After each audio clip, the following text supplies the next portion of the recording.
Lantunan takbir ini menandakan hari kemenangan telah tiba. Tak terasa, Ramadan sudah mencapai ujung jalannya. 1 Syawal disambut dengan meriah.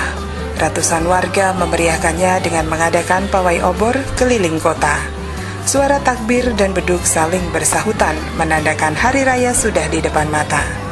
Sementara itu, pagi harinya ribuan warga berbondong-bondong menuju lokasi-lokasi pelaksanaan ibadah sholat Idul Fitri.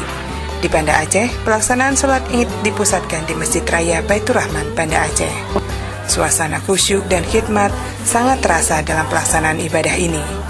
Dalam khutbahnya, Khatib Idul Fitri Yusni Sabi menghimbau warga untuk bisa mensinergikan antara perilaku dan hati nurani. Karena manusia yang baik adalah manusia yang bisa menselaraskan hati nurani dan perilakunya.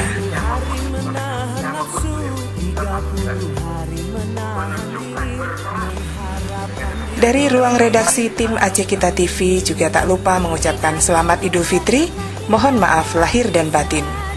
Tim Aceh Kita melaporkan untuk Aceh Kita TV.